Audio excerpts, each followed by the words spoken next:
Hi hello అందరికీ నమస్కారం. Welcome to our channel Nandavanam episode 4. Sorry అండి, ఏమీ లేదు. బల్లిని చూసి భయపడి అరిచాను. అయ్యో బాబు, అంత చిన్నదానికి ఎవరైనా అరుస్తారా అంటారు అక్కడ ఉన్న జనాలు. అది కొంచెం పెద్ద బల్లి అండి అంటాడు నందుని చూస్తూ సమీర్.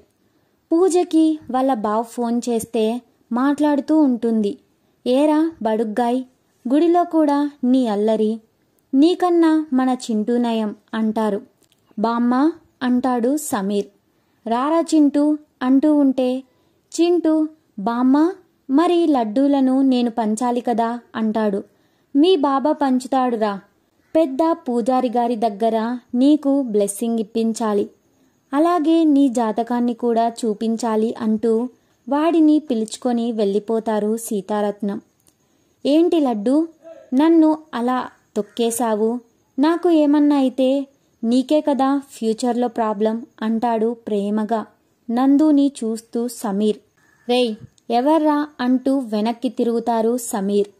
చిటిక వినపడి చూస్తే నేనేరా నిన్ను పిలిచింది, నన్ను వచ్చినప్పటి నుంచి గుడ్లగూబలాగా మిడిగుడ్లు వేసుకొని మరీ చూసావుగా, అందుకే కాలు తొక్కాను. ఇంకోసారి నన్ను లడ్డు అని పిలిచినా, నన్ను చూసినా నీ కళ్ళు పీకి మరీ ఆమ్లెట్ వేసి నీకే తినిపిస్తాను, అర్థమైందా వెద్దవ్వా. నందు తిడుతున్నా కూడా సమీర్ నందు కళ్ళను చూస్తూ తన లోకంలో తాను ఉంటాడు. వీళ్ళు వేరే లోకంలో ఉంటే అక్కడికి వచ్చిన జనాలు వాళ్ళ పాటికి వాళ్ళు లడ్డూలను తీసుకొని వెళ్ళిపోయారు. గుడిలో జనాలు తక్కువగా ఉంటారు. అంటాను, ఏం చేస్తావు, మన బంధాన్ని మర్చిపోయావా, నేను నిన్ను ఇలా పిలిస్తేనే పలుకుతాను అన్నావు ఒకప్పుడు, మరి ఇప్పుడేమైంది, అయినా నీకు మా బామ్మ చింటూ ఎలా తెలుసు అంటూ చుట్టూ చూసి నందనను దగ్గరికి తీసుకోవాలని చూస్తాడు సమీర్.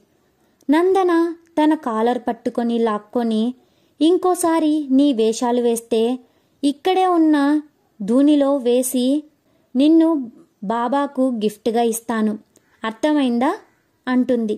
సమీర్ నిన్ను ఇలా కాదు అంటూ ఆ గుడి వెనకాల ఖాళీ ప్లేస్ ఉంటుంది, అక్కడికి నందనను లాక్కొని పోతాడు. అక్కడ ఎవరూ ఉండరు. సమీర్ నందును లాక్కొని వచ్చి, ఏంటి నీ ప్రాబ్లం, నా మీద నీకు ఉన్న ప్రేమ ఏమైంది అని నన్ను దూరం పెడుతున్నావు, 3 years అయింది నిన్ను నేను చూసి, ఒక్కసారి నా కళ్ళల్లోకి చూసి చెప్పు నేనంటే ఇష్టం లేదు అని, నన్ను ప్రాణం కన్నా ఎక్కువగా ప్రేమించలేదు అని చెప్పు చూడు అంటూ లాలనగా అడుగుతాడు. ప్లీజ్ చెప్పరా అంటూ తనని గట్టిగా హక్ చేసుకుంటాడు. నందు ఆ క్షణంలో తనని తాను మర్చిపోతుంది. తాను కూడా గట్టిగా సమీర్ని హక్ చేసుకుంటుంది. ఏడవడం స్టార్ట్ చేస్తుంది. తనని ఎలా కంట్రోల్ చేయాలో తనకి తెలుసు. సమీర్ అలాగే నందు ఫేస్ చేతిలోకి తీసుకొని తన పెదాలను అందుకుంటాడు. నందన కూడా ఇన్నాళ్ళు కోల్పోయిన ప్రేమ దొరికిందా, తన మనసుకు అనిపించిందేమో. తాను సమీర్ని ఏమీ అనలేకపోయింది.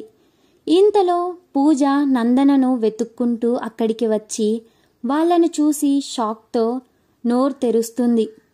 ఇంతలో డైమండ్ అంటూ నందన ఫోన్ రింగ్ అవుతుంది. ఇద్దరు ఈ లోకంలోకి వస్తారు. ఏరా నువ్వు ఇంకా రింగ్ టోన్ మార్చవా, ఎప్పుడూ చూడు అదే పాట, దా మన ముద్దును కంటిన్యూ చేద్దాం అంటూ తనకి దగ్గరగా వస్తాడు. అప్పటికి నందనకి మైండ్ అంతా బ్లాక్ అవుతుంది. తనని తాను కొట్టుకుంటుంది. ఏమైందిరా అంటూ సమీర్ వస్తాడు. అంటే పక్కనే ఉన్న కర్రను తీసుకొని గట్టిగా కొడుతుంది. సమీర్ చేతికి తన చేతికి ఒకసారే బ్లడ్ వచ్చేంతలా. పూజకి ఏం అర్థం కాదు.